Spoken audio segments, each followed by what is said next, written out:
Live, tackling the topics everyone's talking about online. Share, engage, interact. This is Newsfeed Now. And it has began. Began. It has began. Let's say it right. I know it, but I just got it wrong. The holiday known as March Madness. Did you know that vasectomies increase this time of year? Yeah, men welcome birth control surgery so they have an excuse to sit on frozen peas on the couch and just watch TV. Good finally Friday. I am Aaron Nolan, and March Madness is where we start Newsfeed Now. Even if you're not having an elective medical procedure to watch the games, it doesn't seem to matter. The lost productivity blamed on the madness of March is in the billions of dollars. Michael Esparza has more. Michael, is this really true? Well, that's what the survey says. It says it might be true. But hey, we're here at Big Whiskey's in downtown Little Rock, where there's no one here yet. The lunch hour has just barely started, but you can see the TVs are already on, ready for the people when they come in here. But yeah, they're saying an average worker spends about 6 hours a day checking social media. But hey, they say for office morale, you should allow your workers to check in, watch the game. It'll boost morale, boost productivity. So that's what they're saying. $13.3 billion. I just did the research. $13.3 billion. How much money are you losing by playing March Madness and watching all the games?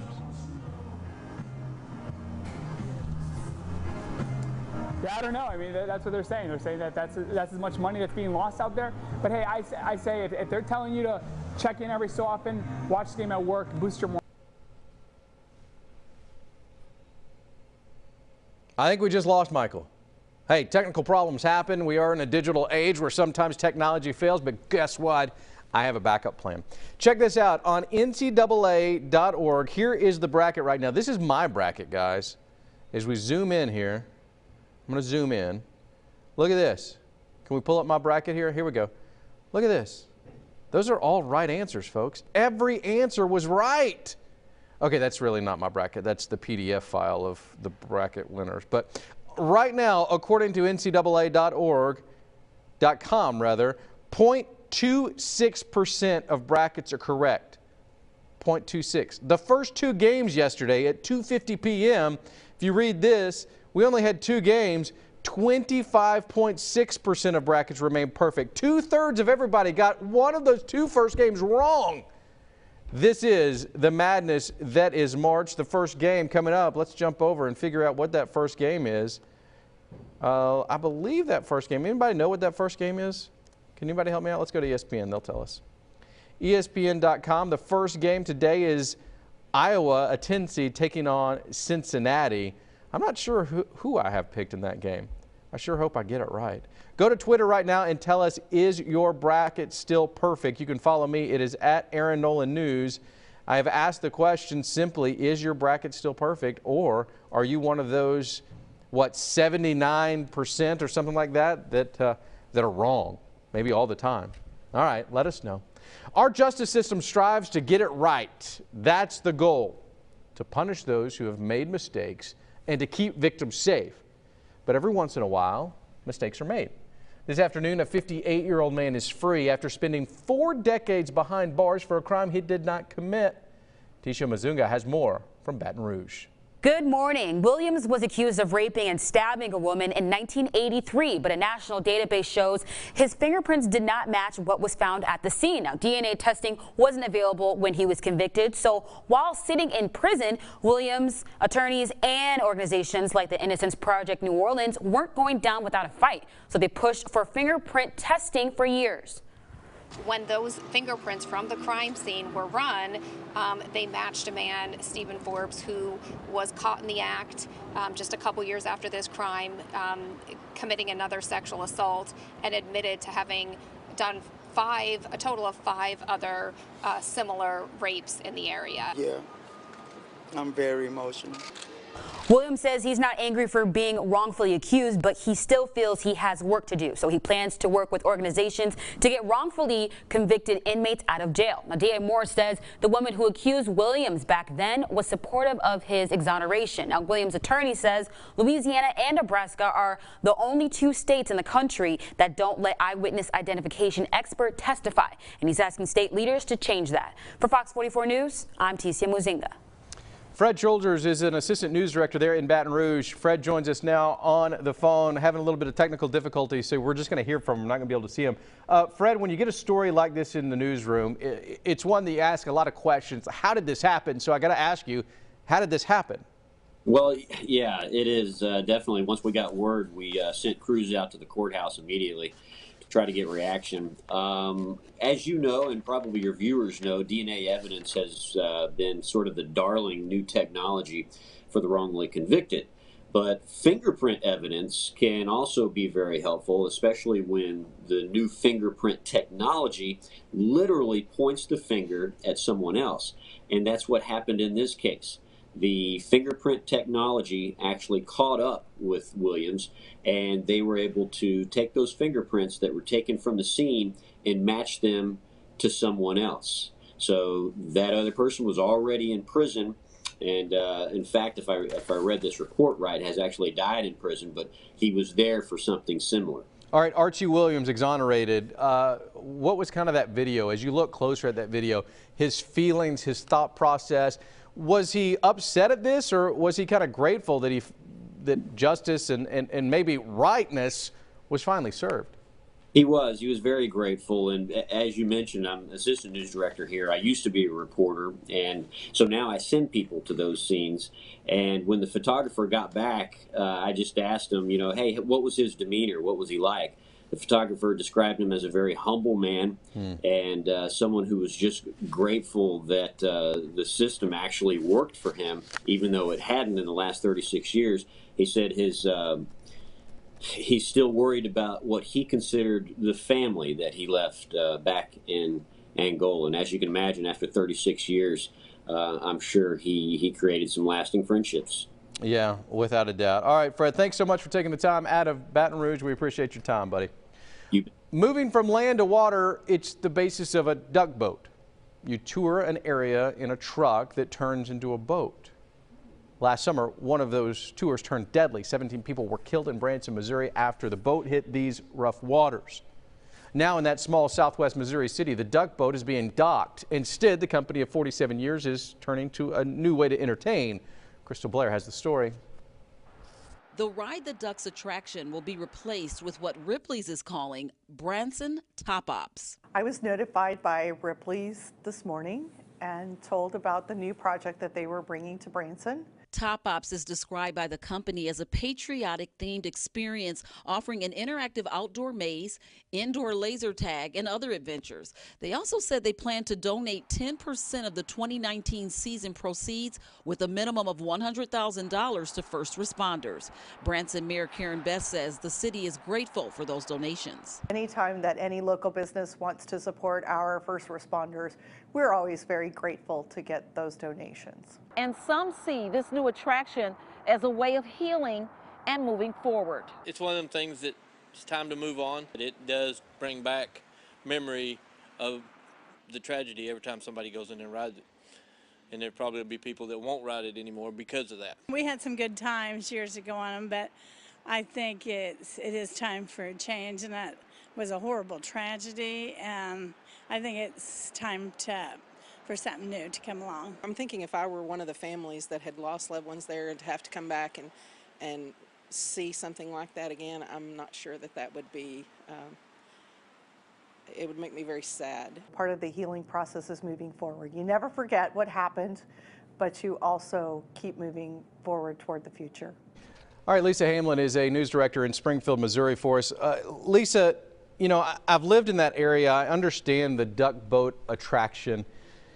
But that day, what do you remember of that day, having to send a crew out?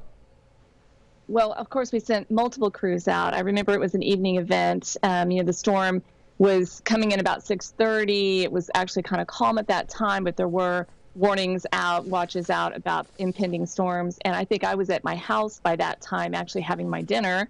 And my executive producer called and said, "We've got a thing." And it wasn't nearly what we thought at that moment. And of course, I jumped in the car and ran to work. And we have a Branson reporter, a staff down there, a studio. So they were immediately ready to go. And people started heading that way. And it just seemed like as the night went on, the news got increasingly dire. It got worse. You're right. Yeah. It got worse. It got worse. It got worse to the tune of 17 people dying. Right. It's not easy. It never has been easy. And I know in the story we were talking about moving on, but moving on, and I was in Branson over the holidays, it hasn't been easy for this company.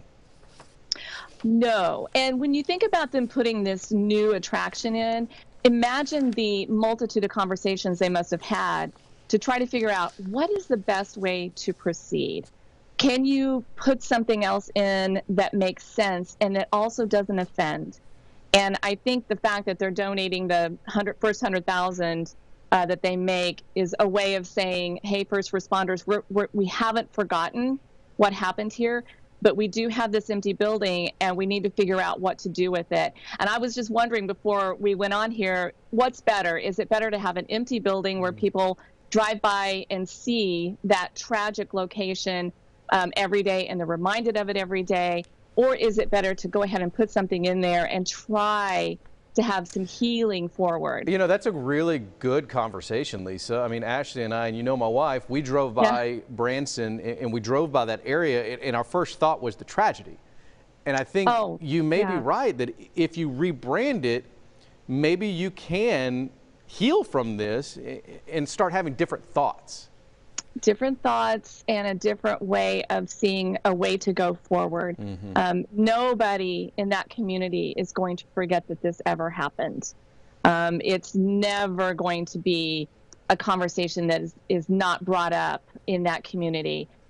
But what is the way forward? And that's why I was thinking about Ripley's and what they must have gone through, thinking about how do we build from this, because there's litigation that's going to go on for a while. They just had a case, I think maybe last week, they settled with 2 people for an undisclosed amount of money for 2 of the victims. So there's a lot left to go in the courts, but that is a company and they have to figure out a way to move forward, and they figured that this was the best option. All right, so when do we know that this will start? When will this attraction possibly open? They hadn't really said a lot about when, and they're not even saying a tremendous amount about what's inside, except that it's patriotic. There's some laser tag. It's very family oriented. That Branson is really going that direction. They're bringing a lot more family attraction in. That's probably why you and Ashley went. Maybe. They do, of course, still have the music shows. But they're hoping to make it more of a family destination. But there's work to be done still at that building. Lisa, thank you so much for taking the time. Little known fact here on Newsfeed Now, Lisa used to be my boss. Yeah. I was going to ask you, do you still videotape your dogs? No, I don't do much of that. The kiddos have taken over. They have. You didn't have any children when you were here in our newsroom. You're exactly right. Lisa Hamlin, thanks so much for taking the time out of Springfield, Missouri. Great insight there. Finally, on this Friday, let's jump into your Finally Friday feels. Every week we find a story that you will talk about, or maybe it just invokes some emotions. Today's emotion happens to be hunger. In the South, we're proud of our food. There in Springfield, Missouri, we were just talking about, they've got Chinese food. They love their Chinese food. I kid you not. Cashew chicken may have been created in Springfield, Missouri. How about Memphis, Tennessee? They've got some of the best barbecue in the country. In fact, my favorite happens to be Interstate Barbecue in Memphis. But one Tennessee woman is moving from BBQ to PIE. Parker Hayes has more on one of the best pie shops in the country.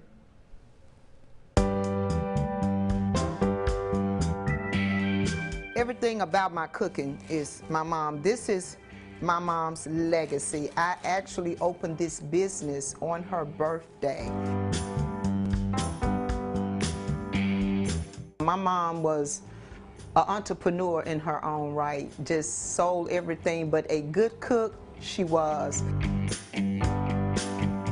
All of this is my mom. I just took it to the next level after she passed in 2004. I knew that I was compelled to do this business. I did computer, reading, and math instructional, Sherwood Middle and Riverview Middle. I left the system in 2010. I knew that if I didn't get started with this business, I would never get started. So it was faith, just believing this was my time to do the business. I just kept driving that day and found the location and just stayed on my grind as far as knowing that this was what I was intended to do. And I've been here 8 years. That was more than a dream, and I didn't know that it had happened. I had a customer to come in here. He was coming through Memphis, waiting on his flight at the airport, and he was reading USA Today, and he said, I'm right here at this Best Pie place in Tennessee. He said, I'm gonna stop. The gentleman came in. We said, welcome to Taste and See. And he said, I'm glad to be in the Best Pie shop in Tennessee. Did you guys know you were in USA Today? I said, we didn't. And I pulled it up. And when I tell you, that was a day that a very dear friend of mine had just passed away. And when I tell you, that filled a void that like no other. I was crying because that's how happy I was to receive such an honor to be the Best Pies in Tennessee. I had people in here from Iowa yesterday. They said they travel all over the world. And they said when they saw it, they said we had to come. I've always believed that God's timing is perfect. Yes.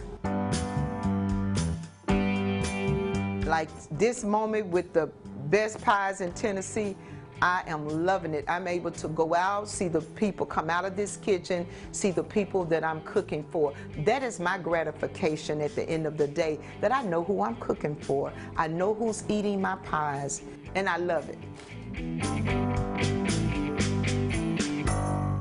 I think we all could love it. Parker Hayes joins us now live from Memphis. Parker, how good are the pies? How good are the pies? Probably the best I've ever had other than my own grandmother's. I kind of challenged her with, I told her my favorite pie growing up, my grandmother, every Thanksgiving and Christmas pie, and she sent me home with a slice of hers, and it stood up to it. It was really, really good. All right, so best in Tennessee.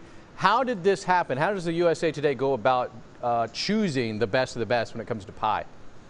You know, I never found out how USA Today got through there, only that the customer came through and notified her, because she never knew that USA Today came through there and, you know, did the article on her. But I did read through the article and noticed that out of all the pictures, the picture of her shop had a line of people back almost out the door, and every other shop was just like a shot of the pie or an empty store. So whoever came through there didn't let her know that they were from USA Today. All right, so finally, Memphis is known for barbecue, whether it's the ribs or the pulled pork, whatever it may be. Yeah. Is Memphis going to become known for pie? I mean, I think there's room for a dessert component as well to compete, to put up there with the barbecue. She actually, the Rendezvous is a very famous barbecue place here in town, and she has partnered with them, and all their catering orders offer her pies as dessert now. So I think there's definitely a place for it for sure. Charlie Vargas got something going on down there at the Rendezvous. Real quick before you go, I just left Memphis last weekend. What is your favorite barbecue joint? Ooh, oh man, I'm a Central Barbecue guy. Really? Yeah. All right. Okay. Yeah. I'm an Interstate guy. Interstate Barbecue, hands down, is my favorite. Next time you come, you have to try Three Little Pigs. Okay, I'll give Three Little Pigs. It's a sleeper. I've tried Central. I've tried Interstate. I'll try Three Little Pigs next time. Do it. All right. Thanks, buddy. Appreciate you taking the time. That is our show on Newsfeed Now. Now it is time for tip-off of your March Madness. So go lose your mind on this March day. Thanks for joining us for Newsfeed Now. See you back here on Monday.